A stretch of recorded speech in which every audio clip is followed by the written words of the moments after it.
또 주의 말씀을 같이 나누겠습니다. 찬양을 또 인도해 주시고 또 같이 찬양해 주셔서 참 감사합니다. 찬양을 드릴 때마다 느끼는 것은 찬양 가운데 참 큰 기쁨과 자유가 있다는 것입니다. 여러분의 매일의 삶에 주님 주신 기쁨과 찬양이 넘치시기를 간절히 바랍니다. 그리고 우리가 따라가야 될 것이 있습니다. 그것이 복음의 진리입니다. 오늘 복음의 진리라고 하는 제목으로 주의 말씀을 같이 나누도록 하겠습니다. 사도 바울이 다메섹에서 예수 그리스도를 만나게 됩니다. 다마스커스에 있는 예수 믿는 자들을 잡아서 감옥에 던지는 일을 하려고 올라가다가 그 도중에 부활하신 예수 그리스도를 만나게 됩니다. 그러면서 그가 깨닫게 됩니다. 하나님께서 자기를 어머니의 뱃속에서부터 택정하여 주셨다는 것을 깨닫게 됩니다. 그리고 때가 되면 하나님께서 그를 불러주셨습니다. 부활하신 주님께서 그를 만나주셨습니다. 그리고 그에게 새로운 사명을 주셨습니다. 그 새로운 사명이 무엇입니까? 누구에게 복음을 전하는 것입니까? 이방인들에게 복음을 전하는 사명을 허락해 주셨습니다. 여러분, 어떤 사람이 행복한 사람입니까? 돈 많은 사람입니까? 잘생기고 예쁜 사람입니까? 넓은 집에 사는 사람들입니까? 별로 그렇지 않습니다. 저도 짧은 목회 기간을 지내면서 여러분들을 만나봤는데 방 10개 되는 집에 사는 분도 그렇게 행복하지 않더라고요. 어떤 분이 행복해요, 여러분? 하나님의 사랑을 매일 느끼며 살아가는 사람이 행복한 사람입니다. 그리고 하나님 주신 사명이 무엇인지 깨닫고 그 사명의 길을 걸어가는 사람이 행복한 사람입니다. 여러분, 하나님께서 주시는 사명은 때때로 달라집니다. 그렇잖아요, 여러분? 부모가 되보면 그것을 알게 됩니다. 아이가 조그만 때 막 태어났습니다. 여러분, 부모의 사명은 뭡니까? 잘 먹이는 거예요. 잘 씻겨주는 거고요. 그리고 또 걔가 볼일을 보면 잘 지어주는 거예요. 24시간 그 아이를 봐주는 것이 부모의 사명입니다. 그러나 아이가 자랍니다. 이제 학교를 가게 됩니다. 그러면 그 아이가 잘 공부할 수 있도록 뒷바라지 해주고 또 좋은 인격으로, 신앙 인격으로 자라도록 말씀으로 가르치고 도와주는 길입니다. 그런데 어느 순간 대학에 들어가게 되고 더 잘하면 이제 출가하게 됩니다. 그러면 뭐 해줘야 됩니까? 기도해주고 격려해주고. 여러분, 우리가 자녀들을 기름에 있어서도 부모라고 하는 그런 사명의 타이틀은 똑같은데 구체적으로 해야 될 일은 조금씩 바뀐다는 것을 알게 됩니다. 하나님께서 때에 따라 우리에게 사명을 허락해 주십니다. 사도 바울에게는 이제 새로운 사명을 주셨습니다. 그것이 이방인들에게 복음을 전하는 사명이었습니다. 그 사명을 열심히 감당했습니다. 그런데 소리가 들려요. 무슨 소리냐면 예루살렘에 있는 베드로와 야고보, 여기 야고보는 주님의 동생 야고보입니다. 예수님의 제자 야고보가 아니라 주님의 동생 야고보. 그런 사람들이 있는데 사람들이 그럽니다. 사도 바울, 당신이 이제 올라가서 그 사람들을 좀 만나야 되지 않겠느냐, 그런 이야기를 하였습니다. 사실 우리 1장 마지막은 읽어보지 않았습니다만 1장 마지막을 보면 사도 바울이 18절에 그 후 3년 만에 내가 게바를 방문하려고 예루살렘에 올라가서 그와 함께 15일을 머무는 동안 주의 형제 야고보 외에 다른 사도들을 보지 못하였노라. 그렇게 이야기하죠. 그가 부활하신 예수 그리스도를 만나고 즉시 복음을 전하는 사람이 됩니다. 그리고 언젠가 한번 예루살렘에 올라갑니다. 그래서 누구를 만났냐면 게바를 만났다는 겁니다. 여러분, 게바가 누구입니까? 베드로죠. 베드로를 만났습니다. 15일을 같이 있었다고 말합니다. 그리고 주의 형제 야고보 외에는 다른 사람은 만나지 않았다. 여기서 주의 형제라고 말하죠. 예수님의 동생 야고보를 말합니다. 그 야고보가 이미 이제 예루살렘 교회의 중요한 지도자가 되어 있었는데 딱 2명만 만나고 다른 사람 만나지 않았다. 그렇게 이야기합니다. 그런데 그가 이방인 가운데 복음을 전하다가 다시 예루살렘으로 올라가게 됩니다. 왜냐하면 여러 사람들이 사도 바울 당신 올라가서 예루살렘의 지도자들 꼭 만나야 됩니다. 그렇게 이야기하였기 때문이기도 합니다. 그러나 오늘 1절과 2절 읽어보면 정말 더 중요한 이유가 있다는 것을 알게 되는데요. 갈라디아서 2장 1절과 2절 한번 우리 화면을 보면서 또 프린트홈을 보면서 같이 한번 읽어보겠습니다. 읽겠습니다. 시작. 14년 후에 내가 바나바와 함께 디도를 데리고 다시 예루살렘에 올라갔나니 계시를 따라 올라가 내가 이방 가운데서 전파하는 복음을 그들에게 제시하되 유력한 자들에게 사사로이 한 것은 내가 다름질하는 것이나 다름질한 것이 헛되지 않게 하려 함이라. 아멘. 무려 14년이 지나서야 예루살렘으로 올라갔다 그렇게 말해주고 있습니다. 그런데 왜 올라갔느냐? 2절 첫 번째가 중요합니다. 뭐에 따라 올라갔다는 겁니까? 계시를 따라 올라갔다는 것입니다. 여러분, 여기서 사도 바울이 가지고 있던 삶의 중요한 원칙을 알게 됩니다. 그것은 하나님의 계시에 따라 살아가는 삶이다라고 하는 것입니다. 뭐에 따라가는 삶이요? 하나님의 계시라고 하는 것입니다. 계시, 영어로는 revelation입니다. 헬라 말로는 아포칼립시스라고 하는 단어입니다. 지난번에 말씀드린 것처럼 우리는 하나님의 뜻을 알 수가 없습니다. 우리가 하나님의 뜻을 알 수 있는 유일한 방법은 무엇입니까? 하나님께서 하나님의 뜻을 우리에게 열어서 보여주시는 것입니다. 그것을 계시라고 말합니다. 아까 말씀드린 것처럼 사도 바울이 14년 동안이나 이방인들에게 가서 복음을 전했습니다. 왜? 이방인들에게 복음을 전하라고 하나님께서 불러주신 것을 그가 알았기 때문입니다. 옆에 사람들이 한 번은 예루살렘에 올라가서 야고보도 만나고 베드로도 만나야 되지 않겠습니까? 사람들이 뒤에서 수근수근 하거든요. 뭘 수근거리냐면 사실 사도 바울이 전한 복음, 그것이 정말 진짜 복음인지 어떻게 아느냐라고 수군거렸습니다. 왜냐하면 그 당시 사람들이 생각하는 복음은 예수 그리스도고, 예수 그리스도의 복음을 가장 정확히 아는 사람들은 수제자였던 베드로였고, 그리고 예수님과 함께 살았던 같은 집에 있었던 야고보라고 생각하였기 때문입니다. 그러나 사도 바울은 사실은 흔들림이 없습니다.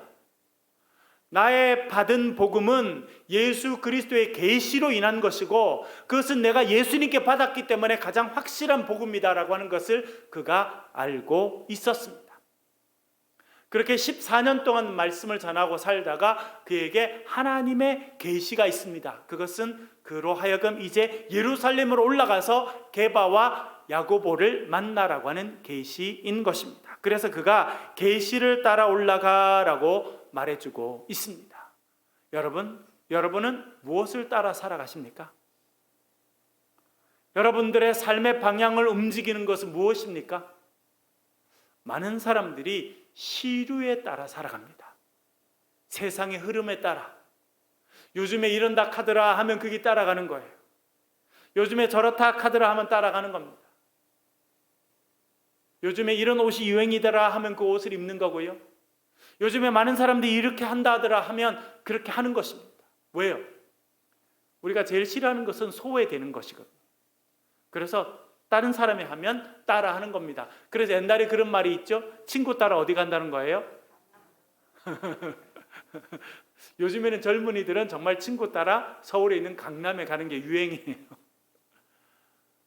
사도 바울에게는 삶의 원칙이 있었습니다. 그것은 주위의 사람들이 뭐라고 말한다고 해서 움직이는 것이 아니라 하나님의 말씀이 주어지면, 하나님의 계시가 나에게 주어지면 내가 올라가겠다라고 생각하고 살아간 것입니다. 여러분, 세상의 흐름이 아니라 오직 하나님의 말씀의 인도함을 받는 저와 여러분 되실 수 있기를 간절히 바랍니다.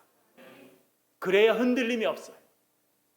여러분, 세상 사람들은요, 이렇게 하자 하면 갔다가 또 세상의 흐름이 얼마나 빨리 바뀝니까? 저렇게 하자고 하면 가고, 세상 흐름에 따라 살아가면요, 여러분 중심이 없고요, 하루도 바람 잘 날이 없어요. 그러나 오직 예수 그리스도의 진리의 말씀, 그 계시의 말씀을 따라 살아갈 때 우리의 삶에 중심이 있게 되고 질서가 있게 되고 우리의 삶에 말씀의 열매가 맺히게 될 줄로 믿습니다. 그러면 사도 바울이 가서 뭘 했느냐? 이방 가운데 전파하는 복음을 그들에게 제시하되 유력한 자들에게 사사로이 제시한 것은 이라고 말합니다. 그가 이제 예루살렘에 올라갑니다. 그리고 누굴 만나냐면 기둥같이 여겨지는, 좀 2장에 보면 그런 표현이 나오는데요, 게바라고 불렸던 베드로, 그리고 주의 동생 야고보, 요한, 이 세 명이 예루살렘 교회의 지도자들이었습니다. 그래서 그 지도자 세 명을 앞에 두고 그가 그 세 명을 만났다는 것입니다. 그리고 뭘 이야기했느냐면 자기가 이방인들 가운데 전파하는 복음의 내용이 무엇인지 그들에게 이야기를 했다는 것입니다. 여러분, 사도 바울이 전했던 복음의 내용이 무엇이겠습니까? 사도 바울이 전했던 복음의 내용, 제가 자주 여쭤보죠. 여러분, 복음이 무엇입니까? 라고 하면 여러분 뭐라고 대답해야 하면 좋겠습니까? 한마디로 말하면 예수 그리스도이십니다. 아주 단순하게 한마디로 말하면 예수 그리스도. 사도 바울은 뭘 전했느냐? 예수 그리스도를 전했다는 것입니다. 그걸 조금 더 길게 설명하면 예수 그리스도의 십자가와 부활을 전했다, 그렇게 말할 수 있겠습니다. 조금 더 한 문장으로 만들면 예수 그리스도의 십자가와 부활을 통해 계시된 하나님의 구원을 전했다, 그렇게 말할 수 있겠습니다.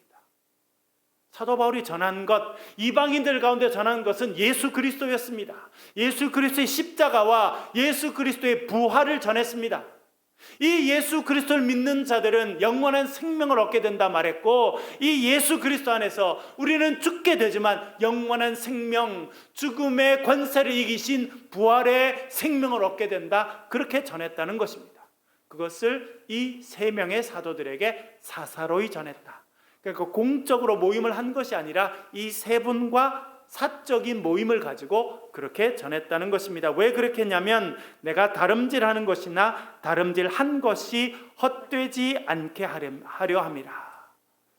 그러니까 적어도 여기는 뭐가 있느냐면 사도 바울보다 이 예루살렘에 있는 야고보, 요한, 베드로, 이 사람들이 훨씬 더 권위 있는 스승들이었습니다. 그래서 사도 바울이 한 번은 이 권위 있는 스승들 앞에 자신의 복음, 자신이 전하고 있는 복음을 내놓을 필요가 있었고, 이 사람들이 공적으로 우리가 바울을 만나보니까 그가 전하는 복음은 훌륭한 복음입니다.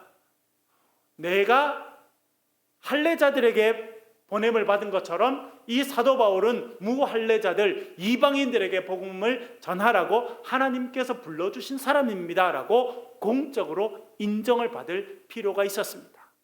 여러 번 받을 필요는 없지만 한 번은 할 필요가 있었다라고 그가 계시를 받게 되고 그 계시에 따라 올라갔다라고 하는 것을 알게 됩니다. 그렇게 해서 그렇게 한 번은 인정을 받아야 자기의 달려가는 길이 헛되지 않고 달려온 길이 헛되지 않을 것이다 라고 판단했기 때문이다, 그렇게 말해주고 있습니다. 여러분, 그가 베드로와 야고보와 요한을 만났습니다. 예루살렘에 올라갔습니다. 그런데 그것은 사람들에게 인정을 받으려고 하기보다 더 우선되는 것이 있는데 그것이 하나님의 계시가 임했기 때문이다, 그렇게 말해주고 있습니다. 그래서 계시를 따라 올라가라고 말해주고 있습니다. 여러분, 우리의 삶의 기준이 하나님의 말씀, 계시의 말씀이 될 수 있기를 간절히 바랍니다. 그래야 흔들리지 않아요. 그렇기 때문에 우리가 매일 아침 복음을, 하나님의 말씀인 복음, 또 성경 말씀을 2장씩 읽고 묵상하고 깨닫고 살아가는 것입니다. 이 말씀이 우리의 등불이 되고 하나님의 말씀이 우리 이끌어가는 인생의 나침판이 되는 그런 삶을 살아간다면 우리는 천국으로 달려가는 백성들이 될 것입니다. 그런데 그가 이제 가서 어려움을 당하게 됩니다. 어떤 어려움을 당했는지 한번 읽어보겠습니다. 거짓 형제들로 인한 어려움인데요, 갈라디아서 2장 3절과 4절 같이 한번 읽어보겠습니다. 읽겠습니다. 시작.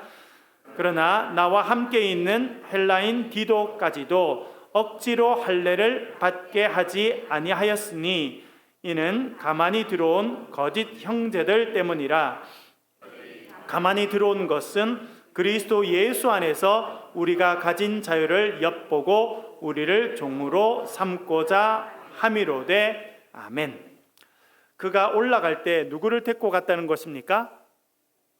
네, 사실은 바나바를 데리고 갔고 또 디도를 데리고 갔습니다. 두 명을 가져간 것이죠. 바나바는 누구입니까, 여러분? 바나바. 그에게 별명이 있었습니다. 바나바에게는 별명이 있었는데요. 그 별명이 뭔지 혹시 기억하십니까? 예, 위로의 아들. 영어로는 Son of Encouragement. 바나바는요, 사실은 바울이 첫 사역자로 설 수 있도록 도와준 데는 바나바의 역할이 절대적이었습니다. 사도 바울은 여러분, 생각하는 여러분들이 어떻게 이미지를 갖고 있는지 잘 모르겠습니다만 사도 바울은 상당히 고집스러웠어요. 아주 확신에 넘쳤지만 상당히 좀 고집스러운 면을 갖고 있었습니다. 그것은 그가 아마 바리새인으로 훈련받으면서 그렇게 성장했기 때문이다 라고 생각이 듭니다. 그래서 그는 아주 폭넓게 이렇게 여러 사람들과 잘 지내고 그런 스타일은 못 됐던 것 같습니다. 자기가 확신하는 일, 하나님께서 계시로 주는 일은 열정적으로 감당하고 그 일은 거침없이 달려가는 사람이었지만 다른 사람들과 때때로 갈등을 일으키기도 하고 때때로 자기의 생각과 다른 사람을 충분히 받아들여 주지 못하는 어떤 그런 모습을 갖고 있었습니다. 그런데 바나바는요, 마음이 넉넉한 사람이었습니다. 그는 경제적으로 넉넉했고 인격적으로 넉넉했고 신앙적으로 이렇게 마음이 넓은 그런 사람이었습니다. 그래서 이 바울을 데리고 처음에 베드로에게 소개하고 그가 베드로에게 인사할 수 있도록 도와준 사람이 바나바였습니다. 그리고 첫 부분에 있어서 이 사도 바울이 복음 사역자로 쓰임에 있어서 멘토 역할을 했던 사람이 바나바였다고 생각됩니다. 그렇게 자기의 멘토 역할, 스승 역할을 해주었던 바나바와 함께 올라가고 그리고 자기의 믿음의 아들 중에 한 명이었던 디도를 데려갑니다. 그런데 오늘 본문에 보니까 디도는 유대인이었답니까? 헬라인이었답니까? 헬라인이었다고 이야기합니다. 헬라인이었기 때문에 뭘 안 받았냐면 할례를 받지 않았습니다. 그런데 굳이 이렇게 써놨습니다. 나와 함께 있는 헬라인 디도까지도 억지로 할례를 받지 않게 하였으니 이는 가만히 들어온 거짓 형제들 때문이라. 무슨 이야기였냐면 이 예루살렘에 갔더니 거짓 형제들이라고 사도 바울이 부르는 사람들이 있었습니다. 이 사람들은 예수 믿는 사람이었어요. 예수 안 믿는 사람 아닙니다. 예수 믿는 사람들이었는데 어떤 사람들이었냐면 예수 믿어도 율법 다 지켜야 된다고 생각했던 사람들이었습니다. 유대인들이었다고 생각되고 유대인 중에서도 예수 믿는 사람이었다고 생각됩니다. 그런데 예수를 믿어도 유대인으로 살아야 된다 생각했던 사람들이었습니다. 유대인들은 민족적인 자부심이 있었거든요. 하나님의 선택받은 백성이라고 하는 자부심. 그래서 너희들이 하나님의 백성이 되려고 하면 우리처럼 살아야 된다라고 이야기하였습니다. 그래서 남자들은 반드시 할례를 받아야 된다. 왜? 몸에 아브라함의 자손이라고 하는 표시를 가져야 된다라고 생각했기 때문에 할례를 요구했습니다. 또 뭘 요구했냐면 음식을 조심하도록 이야기했습니다. 여러분, 혹시 삼겹살 좋아하시나요? 안 좋아하시나요? 저희 집도 가끔 삼겹살 이렇게 구울 때가 있는데 제가 열심히 굽다 보면 없어져요. 어디 갔을까요? 저희 아이들 입속으로 벌써 다 이렇게. 그런데 이 유대인들은 삼겹살 먹을 수가 없습니다. 왜? 율법에 쪽이 이렇게 갈라져 있지만 되새김질하지 않는 그것은 먹지 못합니다.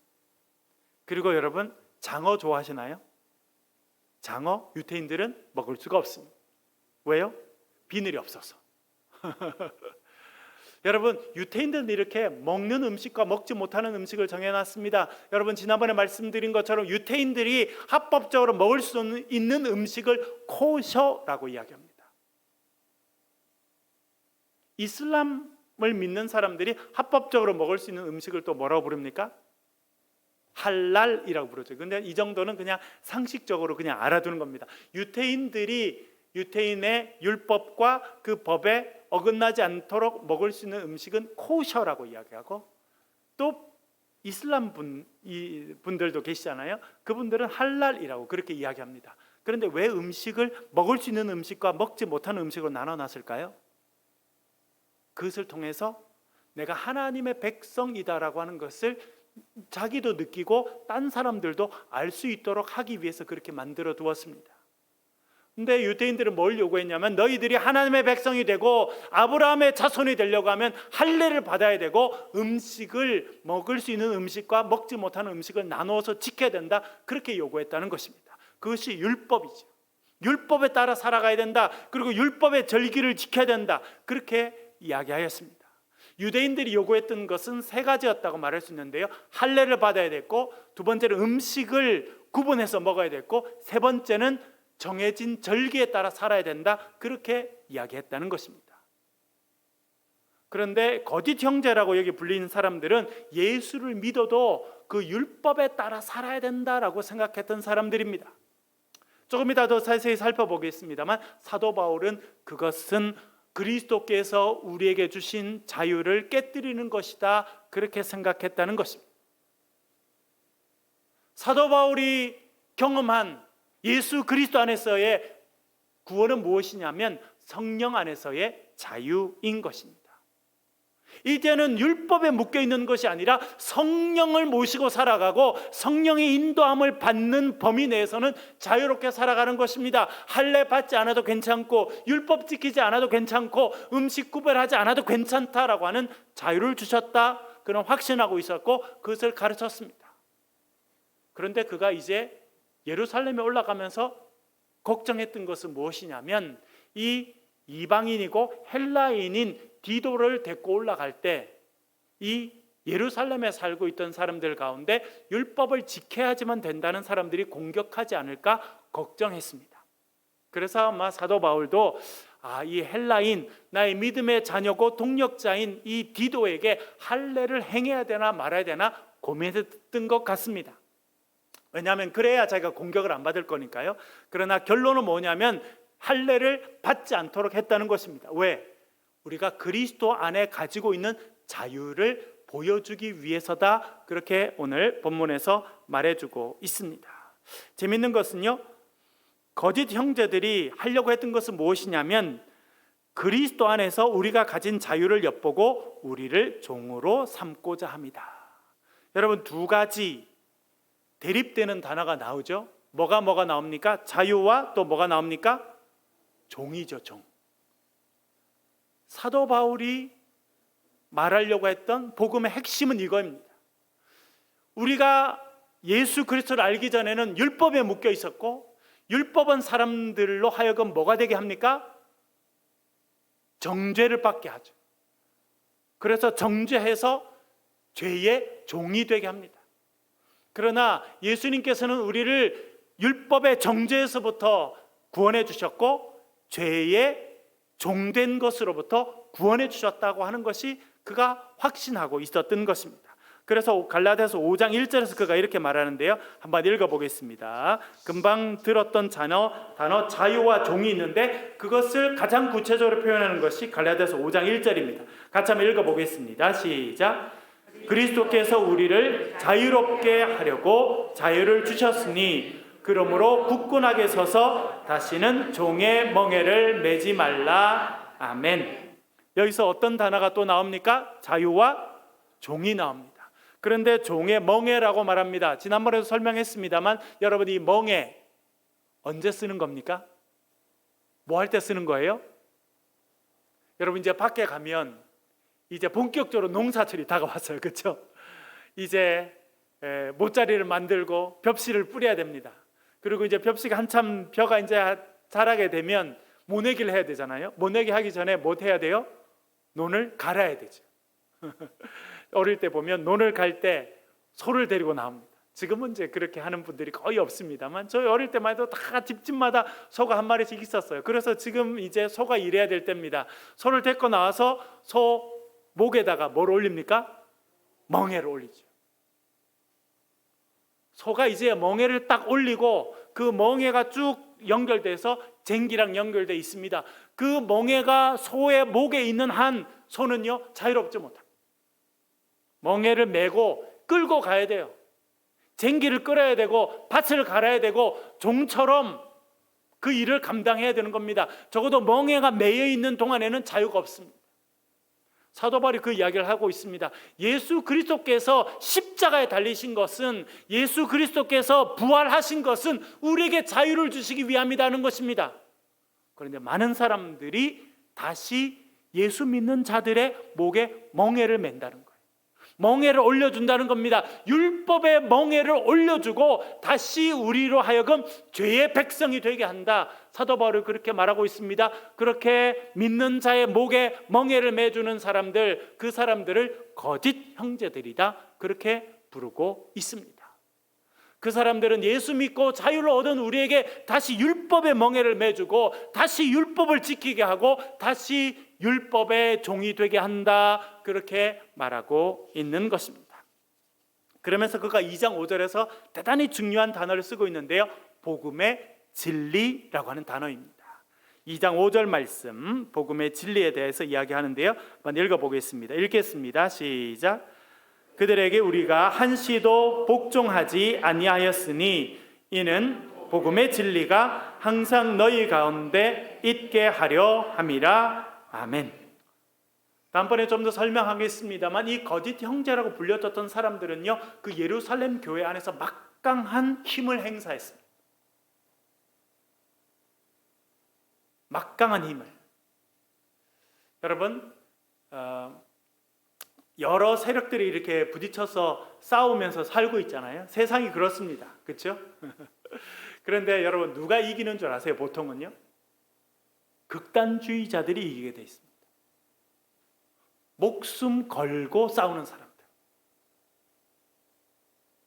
대부분 극단주의자, 이거 아니면 죽겠다 하는 사람들, 그분들이 극단주의자들이에요. 진보적인 측면의 극단주의자들도 있고 아주 보수적인 측면의 극단주의자들도 있습니다.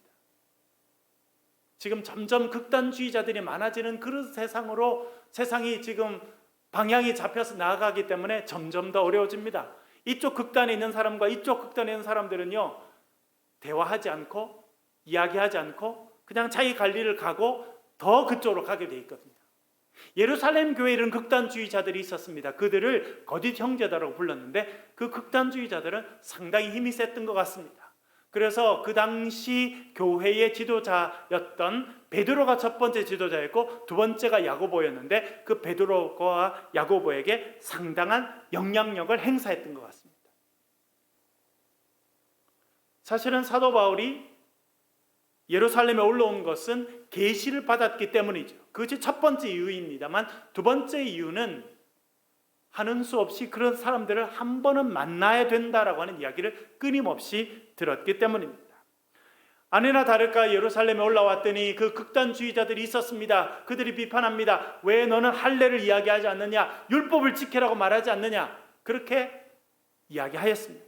그런데 그가 오늘 뭐라고 말하냐면, 내가 한시도 그들의 말에는 복종하지 않았다라고 이야기합니다. 왜냐하면 복음의 진리가 항상 너희 가운데 있게 하려 함이라. 사도 바울은요, 아까 말씀드린 것처럼 상당히 고집스러운 부분이 있었습니다. 그가 맞다고 옳다고 생각하는 부분은 아주 고집하는 면이 있었는데, 특별히 뭐에 대해서 그랬냐면 복음의 진리에 대해서는 그가 그렇게 말했습니다. 우리가 이 갈라디아서를 처음 할 때 배웠던 내용이 있죠. 사도 바울이 복음이라고 하는 단어를 쓰면서 어떤 복음이 있다는 것을 1장 6절, 7절, 8절에 말합니까? 어떤 복음이 있다고 말해요? 다른 복음. 그렇죠? 우리가 살펴보았죠? 다른 복음. 다른 복음을 전하는 사람은 그 사람이 하늘의 천사라도 저주받으라. 그렇게 사도 바울이 말했거든요. 사도 바울은 복음의 진리를 지킴에 있어서는 엄청 고집스러운 면을 갖고 있었습니다. 그래서 그 복음의 진리를 훼손하려고 했던 예루살렘에 있던 극단주의자들, 거짓 형제들에 대해서는 그는 타협하지도 않고 그들의 복종하지도 않았다, 그렇게 말해주고 있습니다. 복음의 진리가 무엇입니까, 여러분? 사실은 우리가 성경을 통해서, 우리 신앙생활을 통해서 늘 고민하고 생각하고 우리가 깨닫고 느껴야 될 것이 있는데, 그것이 복음의 진리가 무엇인가라고 하는 것입니다. 여러분, 교회 안에 있다고 다 복음의 진리 가운데 사는 것은 아닙니다. 예배 시간에 나와서 앉아 있다고 다 복음의 진리 가운데 사는 것은 아닙니다. 그러면 사도 바울이 말했던 복음의 진리는 무엇입니까? 로마서 8장 1절과 2절 같이 한번 읽어 보겠습니다. 로마서 8장 1절과 2절입니다. 읽겠습니다. 시작. 그러므로 이제 그리스도 예수 안에 있는 자에게는 결코 정죄함이 없나니 이는 그리스도 예수 안에 있는 생명의 성령의 법이 죄와 사망의 법에서 너를 해방하였음이라. 아멘. 이 부분은 로마서 8장을 제가 설명하면서 말씀을 드렸습니다만, 다시 한번 우리가 꼭 기억해야 될 복음의 진리 중에 하나입니다. 그것은 무엇이냐면, 이제 그리스도 예수 안에 있는 자에게는 정죄함이 없다라고 하는 것입니다. 가장 중요한 표현, 사도 바울이 쓰는 신학적인 표현 가운데 가장 중요한 표현이 있습니다. 그것은 무엇이냐면 그리스도 안에입니다. 우리는 어떻게 해서 구원받습니까? 그리스도 안에 있음으로 구원받습니다. 우리는 어떻게 자유를 누리게 됩니까? 그리스도 안에 있을 때 자유를 누리게 된다는 것입니다.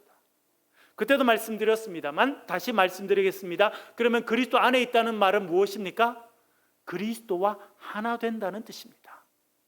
내가 그리스도 안에, 그리스도가 내 안에, 우리가 예수 그리스도를 인격적으로 만나게 되고 그분을 우리의 삶의 주인으로 모셔드리면 주님께서는 우리의 삶 가운데 찾아오십니다. 우리 심령 가운데 찾아오십니다. 그리고 우리 심령 가운데 거하십니다. 그래서 내가 그리스도 안에, 그리스도가 내 안에 있게 됩니다. 그것이 그리스도 안에라고 하는 것의 의미입니다. 다시 말씀드리면 그리스도를 모시고 살아가는 삶을 살게 됩니다. 그러면 우리는 정죄로부터 자유롭게 되는 겁니다. 그리고 진리이신 예수 그리스도를 모시고 살아갈 때 우리가 진리 가운데 자유를 누리게 되는 것입니다. 그리스도가 내 안에 오셔서 살아가는 삶, 그리고 내가 그리스도 안에서 살아가는 삶, 그것이 그리스도 안에라고 하는 것의 의미입니다. 두 번째 의미는 무엇이냐면 그리스도의 통치를 받으며 살아간다라고 하는 것입니다. 그리스도의 다스림을 받는다라고 하는 말입니다. 여러분, 다른 말로 표현하면요, 그리스도께서 우리의 주인 되신다라고 하는 의미입니다. 여러분, 여러분의 삶의 주인이 누구입니까? 여러분, 세상에 있는 많은 사람들 잘 보세요. 누군가는 그 사람들의 주인 노릇을 하고 있습니다. 여러분, 무엇이 세상의 많은 사람들의 주인 노릇을 하고 있는 것을 여러분 깨닫고 알게 되십니까? 돈이죠. 돈이면 뭐든지 하는 사람들이 이 세상에 생각보다 많습니다. 또 명예가 주어진다면 또 권력입니다. 세상의 권력을 얻기 위해서 무슨 일이든 하는 사람들이 얼마나 많은지 모릅니다. 어떤 사람에게는요, 인기입니다. 인기, 인정, 사람들의 인정을 받기 위해서, 인기를 끌기 위해서 뭐든지 하는 사람들이 얼마나 많은지 모릅니다. 여러분, 그것이 여러 가지 이름이 돼 있지만 사실은요, 그것이 그 사람들에게 주인 노릇을 하는 거예요. 돈이 주인 역할을 하는 사람이 있고, 세상의 권력이 주인 역할을 하는 사람이 있고, 명예와 인기가 세상의 주인 역할을 하는 사람이 있습니다. 그래서 그것이 그 사람들을 움직이는 거예요. 그 사람들을 움직이는 어떤 힘, 그것이 주인입니다. 여러분들은 무엇을 주인으로 섬기며 살고 있습니까? 어떤 분을 주인으로 섬기며 살고 있습니까? 다른 말로 하면 여러분을 움직이는 힘은 무엇입니까? 라고 하는 것입니다. 사도 바울을 움직이는 힘은 뭐였습니까? 예수 그리스도라는 거예요. 아까 처음에 말씀드렸죠. 내가 계시에 따라 올라갔다는 것입니다. 사람들이 이렇게 해야 됩니다, 저렇게 해야 됩니다. 그 말을 사도 바울이 들었지만 결국 사도 바울이 움직였던 것은 계시에 따라 움직였거든요. 예수 그리스도께서 말씀하시면, 하나님께서 말씀하시면 그는 움직이는 사람이었다고 하는 것입니다. 다시 말씀드리면 그의 삶의 주인은 예수 그리스도였다는 것입니다. 여러분의 삶의 주인이 예수 그리스도가 될 수 있기를 간절히 바랍니다. 그리스도 안에 있다고 하는 것은 우리가 그리스도의 통치를 받는다, 우리의 삶의 주인이 예수 그리스도다라고 하는 의미인 것입니다. 그렇게 예수 그리스도께서 우리의 삶의 주인이 되시면 일어나는 일이 있습니다. 뒤에 뭐라 말합니까? 결코 뭐가 없다는 것입니까? 정죄함이 없다는 거예요. 그리고 2절에 보면 예수 그리스도 안에 있는 생명의 성령의 법이 죄와 사망의 법에서 너를 해방하였음이라 말씀하고 있습니다. 우리가 예수 그리스도의 통치를 받기 전에, 예수 그리스도께서 우리의 주인이 되시기 전에 우리에게 주인 노릇하는 세력이 있었어요. 그것이 무엇입니까? 죄였습니다. 사망이었습니다.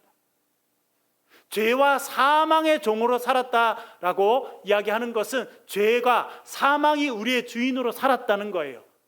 이 세상을 다스리는 것이 죄와 사망이었다는 것입니다.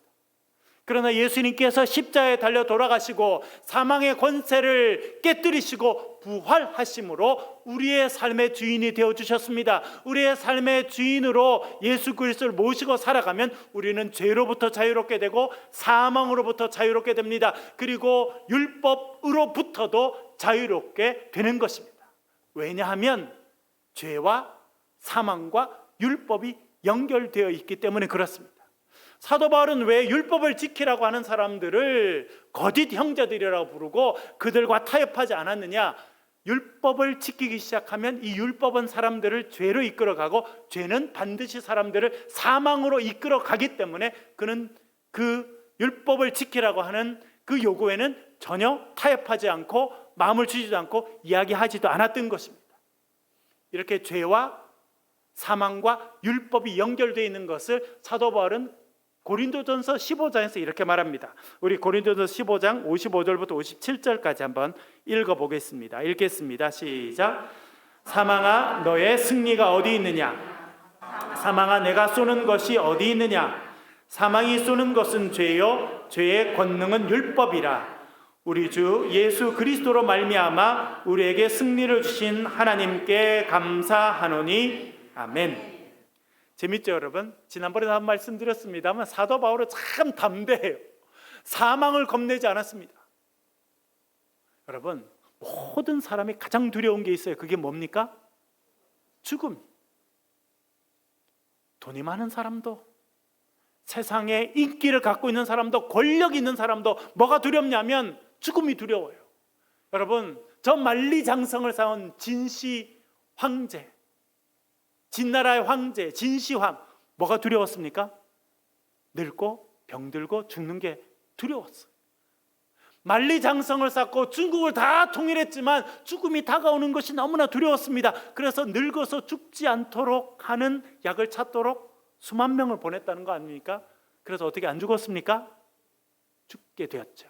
사람들이 가장 두려운 것이 죽음입니다. 죽음. 그런데 사도 바울은요, 죽음을 조롱하고 있습니다. 그래서 죽음에게 뭐라 말합니까? 야 사망아 너의 승리가 어디 있느냐? 야 사망아 네가 모든 살아있는 것을 다 죽일 수 있다고 말하고, 그래서 모든 살아있는 것에 대해서 네가 승리할 수 있다고 말했는데 예수님께서 부활하셨다. 예수님은 사망의 권세를 이기시고 부활하셨는데 그 예수 그리스도 안에 있는 우리들에게 네가 역사할 수 있느냐? 역사할 수 없다는 거예요. 그것이 사도 바울의 확신이었습니다. 다시 살아나신 예수 그리스도 안에 있는 우리들에게는 영원한 생명이 주어졌으니 더 이상 사망이 역사할 수 없다고 그가 인정하고 확신할 수 있었습니다. 그래서 그가 할 수 있는 것은 무엇이냐면 사망을 향해서 조롱할 수 있었습니다. 여러분, 이런 믿음이 저와 여러분에게도 함께 하시기를 간절히 바랍니다. 사도 바울은요, 부활하신 예수 그리스도를 만나고 난 다음에 그의 삶이 바뀌고 생각이 바뀌었어요. 그리고 얼마만큼의 확신과 용기를 가지게 됐냐면 사망을 향해서 조롱하게 되었습니다. 사망아 너의 승리가 어디 있느냐? 사망아 너의 쏘는 것이 어디 있느냐? 사망을 조롱할 수 있는 사람이 사도 바울이었다, 그렇게 말해주고 있습니다. 왜 그렇습니까? 예수 그리스도 안에서의 생명을, 예수 그리스도 안에서의 영원한 생명을 그가 소유했음을 확신하고 있었기 때문입니다.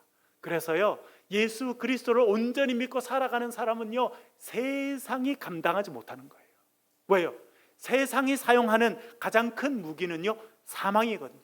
너 죽여버린다, 너 죽는다 라고 하는 것인데, 그것을 무서워하지 않으니 세상이 감당할 수 없는 사람이 되는 것이고, 그 사람들이 세상을 뒤바꾸는 그런 사람들이 되는 것입니다.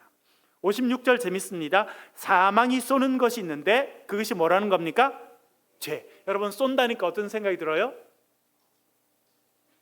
총을 쏘. 그렇죠. 요즘에는 총을 쏩니다. 요즘에 드라마를 보면. 근데 예전에는 사도 바울 시대 때 뭘 쐈을까요? 화살을 쐈겠죠. 여러분, 화살 쏴보셨나요? 언제 화살 쏴봤어요? 어릴 때 저는 대나무 휘어가지고 화살 많이 만들었거든요. 아이들이랑. 이 사망이 쏘는 것이 있는데 그것이 뭐라는 겁니까? 죄. 사망은 멀리 있어요. 그러나 죄가 우리에게 날아와서 죄가 우리의 심령에, 우리의 가슴에 박히게 되는 겁니다. 그래서 사망이 쏘는 것이 죄다, 그렇게 말합니다. 그리고 그 뒤에 표현은 너무나 유명하고 중요합니다. 죄의 권능은 뭐라고요? 율법이라는 거예요. 여러분, 죄가 눈에 보입니까? 안 보입니까? 안 보이죠. 그러나 죄가 권세가 있고 힘이 있고 능력이 있다는 것은 우리가 알고 있습니까? 모르고 있습니까? 알고 있죠. 죄가 얼마나 힘이 있냐면, 여러분, 개인도 삼킬 수 있고요, 한 공동체도 삼킬 수 있고, 심지어 한 나라도 삼킬 수 있어요. 지난번에 말씀드린 것처럼 독일이라는 나라가 얼마나 철학이 발달되어 있고 얼마나 엘리트예요, 여러분. 그러나 나치 히틀러라고 하는 그 사람을 죄가 딱 잡으니까, 사탄이 그 사람을 딱 잡으니까, 그 사람의 영향력을 행사하니까 독일이라고 한 나라가 전 세계 사람들을 피바다로 인도했잖아요. 2번이나. 1차 세계대전, 2차 세계대전. 죄라는 것은 눈에 보이지 않지만 실제하는 힘입니다. 여러분, 그것을 우리가 알아야 돼요. 근데 사도 바울에 의하면 이 보이지 않는 죄가 역사하는 방식이 있고 역사하는 통로가 있다는 거예요. 그게 뭐라는 겁니까? 율법이라는 거예요. 여러분, 여기에 딱 연결되어 있죠. 사망이 쏘는 것은 죄요, 죄의 권능은 율법이라. 그러니까 율법과 죄와 사망이 연결되어 있습니다. 그래서 사도 바울은요, 율법주의자들이 하는 말을 들을 수가 없었던 거예요. 왜? 그 사람들은 그럽니다. 예수 믿고 구원받고 좋습니다. 그럼 뭘로 살아갈래? 앞으로 율법으로 살아가야 된다. 제가 다음 시간에 이 부분을 좀 더 설명하려고 합니다만, 여러분, 대단히 중요한 부분입니다. 예수 믿고 난 다음에 율법으로 돌아가는 사람도 많아요. 예수 믿었기 때문에 더 율법주의자가 되는 사람도 많습니다. 그래서 교회 안에 정죄가 더 많아요. 왜요? 예수를 믿었는데 다시 율법을 따라 살아서 그래요. 사도 바울이 말하는 것은요, 그게 아니라는 거예요. 예수를 믿었으면 율법으로 따라 사는 것이 아니라, 예수를 믿었으면 누구를 따라 살아가는 겁니까? 예수 그리스도의 영이신 성령을 따라 살아간다는 겁니다. 성령이 우리의 삶을 인도해 가는 거예요. 우리의 삶의 기준은 율법이 아닙니다. 율법의 잣대가 아닙니다. 오직 성령이심을 믿으실 수 있기를 간절히 바랍니다. 그래서 그는 사망에 대해서 조롱하고, 사망이 쏘는 것은 죄라고 선포하고, 죄의 권능은 율법이다, 그렇게 말합니다. 57절에 주 예수 그리스도로 말미암아 우리에게 승리를 주시는 하나님께 감사하노니 라고 말하고 있습니다. 여러분, 예수 그리스도 안에 있게 되면 하나님께서 저와 여러분에게 승리를 허락해 주실 줄로 믿습니다. 율법을 향해서 승리하게 되고, 죄를 향해서 승리하게 되고, 사망을 향해서 조롱할 수 있는 그런 승리를 주신다는 것입니다. 여러분, 하나님께서 주시는 참된 자유와 승리를 누려가시는 저와 여러분 되실 수 있기를 주의 이름으로 간절히 축원합니다. 한번 기도하겠습니다. 우리 오늘 본문 말씀을 한번 가지고 기도하겠는데요. 하나님, 우리에게 복음의 진리를 허락해 주시고, 주의 복음 가운데서 자유와 그리스도 안에서의 자유, 구원의 희망과 승리를 얻는 우리가 되게 도와달라고 기도하겠습니다. 예수 그리스도를 믿었는데 다시 율법으로 돌아가는 자들이 아니라 성령 안에서의 자유를 누려가는 주의 백성들로 우리가 살아갈 수 있도록, 또한 그런 새창조 교회가 되게 해달라고 이 시간 소리를 내서 통성으로 같이 한번 기도하겠습니다. 기도하십시다.